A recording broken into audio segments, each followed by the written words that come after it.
ninth, had to sit during the bottom of the ninth, albeit a 1-2-3 frame, and then a 17-minute delay. Yeah, and the Indians will have all their resources going to whatever Terry thinks are better matchups for particular hitters. That pitch dangerously up, and Bryant fouls it back. Strike one. 1 ball, 1 strike.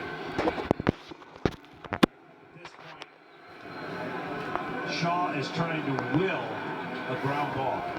And when I say will it, you're talking about a great hitter who lifts the ball and Bryant. So you have to make a great pitch that he reaches to hit on the ground. Otherwise, he could gap you. Fought it off. Good pitch in on the hands at 96. And Bryant checks his bat to make sure there are no strikes. Strike two.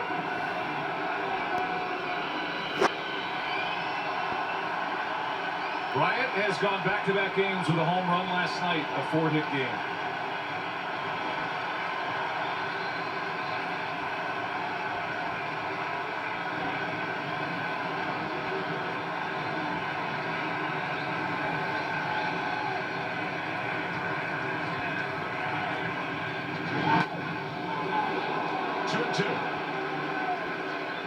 I said earlier, the team that handles emotionally all the ups and downs will be better suited to win a game. You spend so much energy. Cubs got off to a great start. Up, thinking, counting outs, got their closer in. And then that energy gets zapped from you and it gets shifted to the other side. Well, that rain delay kind of puts it more at neutral. And now it's up to the Cubs to try and create stress for the Indians here on the road in extra innings.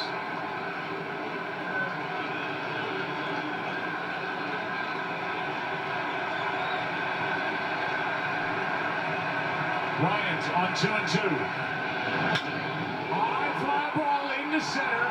Back is Davis. One step from the wall. Tagging is Almora with great base running. And into second with 1 out. Good heads-up base running off the bench for Albert Almora. That was because somebody else, a little less experienced, would have think of rounding second and being prepared to score. But he saw the height of the ball, he saw Davis under it, and getting an extra base is more important than being able to potentially score if the ball is hit off the wall. That's a great read. A lot of people will be standing at second base getting ready to turn. And now he is at second base. And now a hit could put the Cubs back on top with Rizzo and Zobrist coming up. And a meeting on the mound. The home plate umpire, Sam Holbrook, goes out to break it up. They're just choosing their poison. Which one do they want to pick? With a base open, they're not going to pitch to both of them. They're either going to pitch to Rizzo and get him out and walk Zobrist, in my opinion, to pace Russell. So, figure out what Terry Francona wants to do. Rizzo tonight hit by a pitch, an RBI single, and he will be intentionally walked. And a man who's trying to win rings in back-to-back seasons with 2 different teams, Kansas City a year ago, Chicago now, will be up with 2 on, 1 out.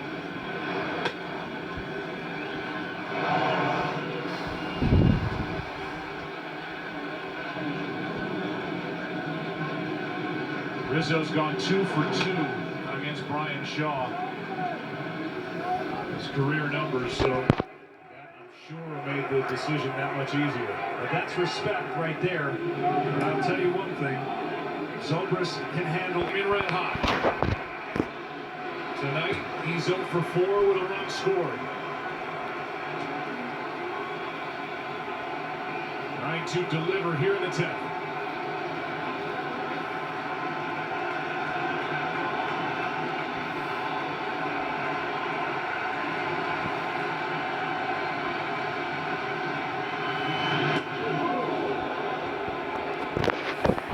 From Shaw.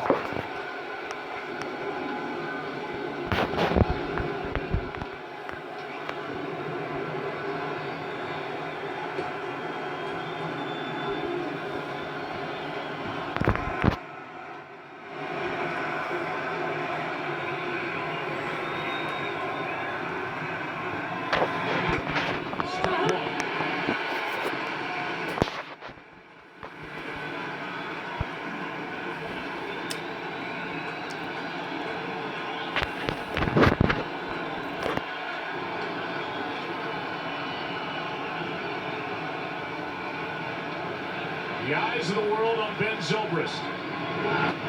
Strike two.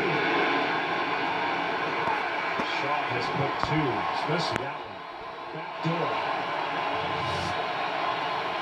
Starts out a ball, catches the bottom right corner.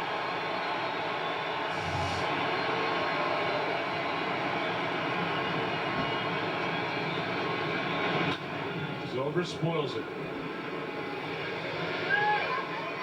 So they walk Rizzo. The go-ahead run at second. Zobrist, the veteran, up. The young shortstop, Addison Russell, on deck.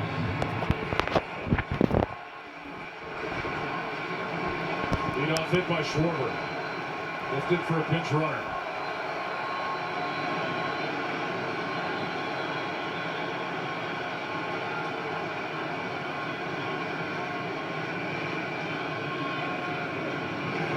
Zobrist, that's a base hit.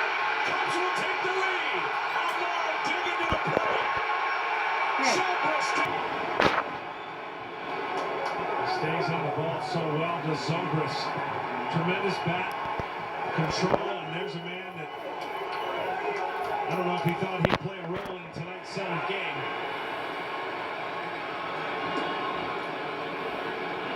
But he scores the go-ahead run, and John, it was his heads-up base running. It really changed the complexion of his inning. It led to the intentional walk to Rizzo and led to the opportunity for Zobrist. I'm telling you, if 10 guys were on the base, I don't know if 7 of them would have done what he did. So he deserves a lot of credit for thinking about the scenario, reading the center fielder, and not getting carried away with the moment and wanting to get to a position to score earlier than it was called for. Second intentional walk. And there's the cutter. He tried to go back door. He stays on it, slaps it the other way. And the Cubs.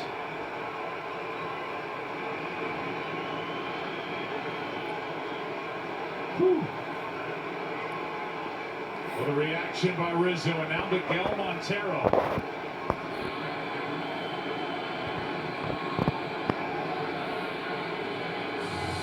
Montero has only one hit this postseason. He's 1 for 11.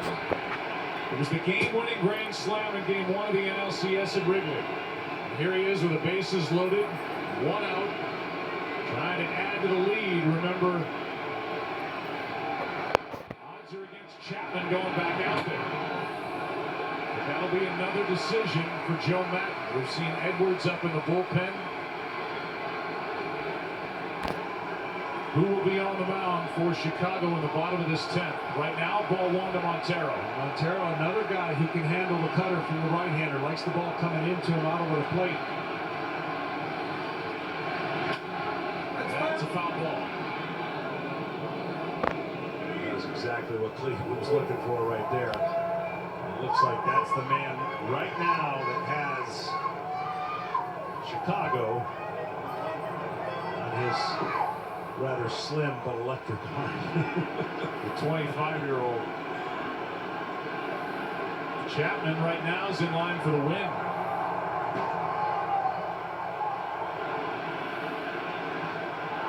A long way to go. And Montero would like to take the pressure off the rest of this 10th. That's a base hit. Rizzo scores. Zobrist is held. 8-6 Chicago.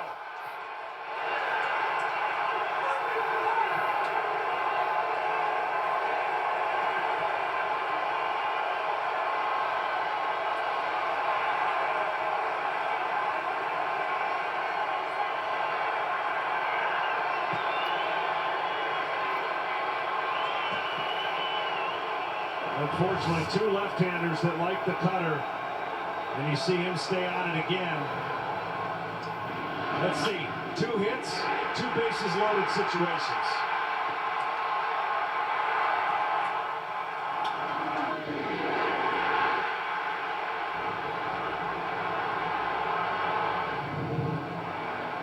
And listen to those Cub fans who have paid a dear price to be inside this stadium tonight. All the noise they're making.